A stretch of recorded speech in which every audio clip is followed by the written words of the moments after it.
Hey, Pastor Steve Waldron. I hope you're having a great day or night in Jesus. Thank you so much for being with us. Hit subscribe, bell notification, share with your friends.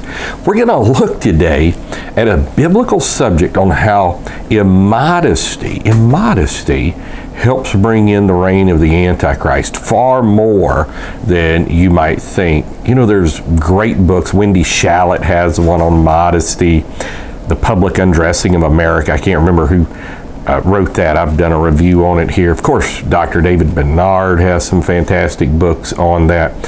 So many others. I'm thinking Sister Nan Paymer and what was her name? Ruth Reeder, and it's not Reeder anymore. And I can't remember her married name. But anyhow, just phenomenal books. Jill Jasansky.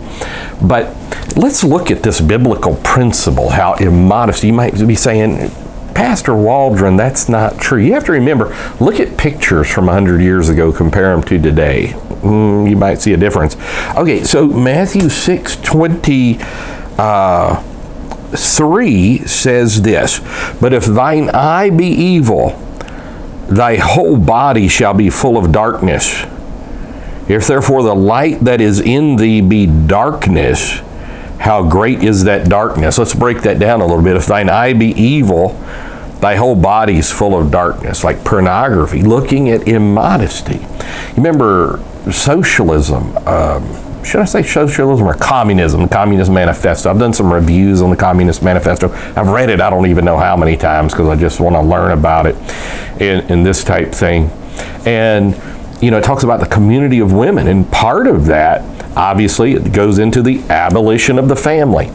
And so that would be brought about to a large degree by immodesty. It has biological influences. It is a biological fact. I remember reading a book by Moody Press just several years ago on the subject of modesty, and it talked about scientific studies they had done on the effect of immodest ladies on men physiologically. Like the men would just be hooked up to all these machines, and it would be a physiological effect. Now, we understand that we're living in an extremely immodest day. God created it to where men would look at their wives in the bedroom.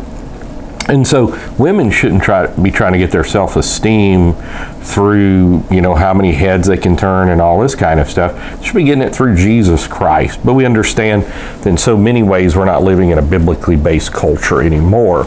So then it is incumbent upon us, first of all, as Christian men, to guard our eyes, make a covenant with our eyes, as Job did. Is that Job 31?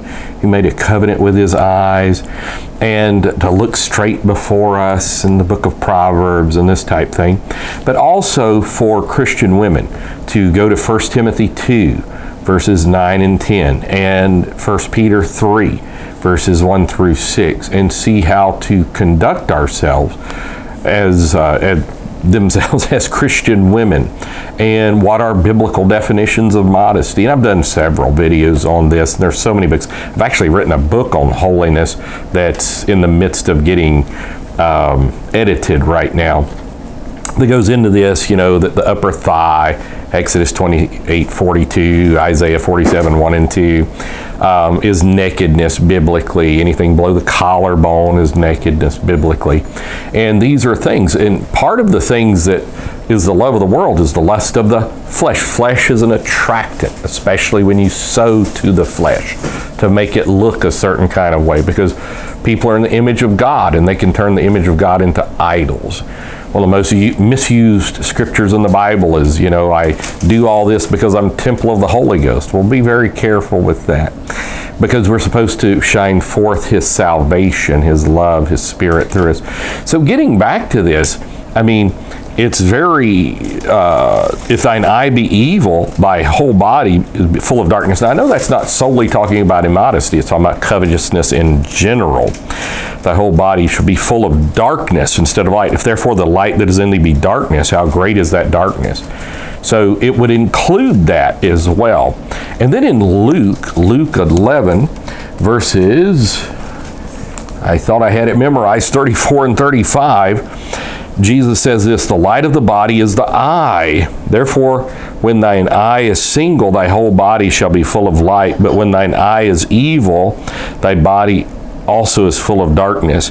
Take heed, therefore, that the light which is in thee be not darkness. I know it's very difficult to teach on this, especially in today's society, culture, so many things, to even hint at modesty and to say, you know, people, well, modesty is a spirit, understand that. Well, women should talk about modesty, not men. Well, Paul was a man, he talked about modesty. You know, and so I think all of that has to do with a betrayal of biblical principles. I think that's where it's coming from. And again, you just look at pictures from 100, 150 years ago, compare them to today, I think you would be surprised by the difference.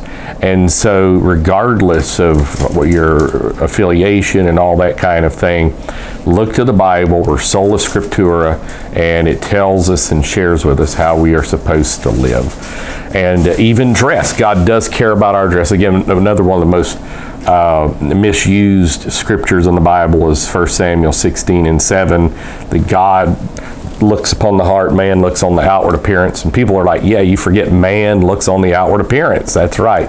But then God also does as well. I mean, he told priests how to dress, and if we're the temple of the Holy Ghost, if he put so much care in the temple in the Old Testament with specificity, he kind of tells us how to dress too, and we're certainly not supposed to be extravagant.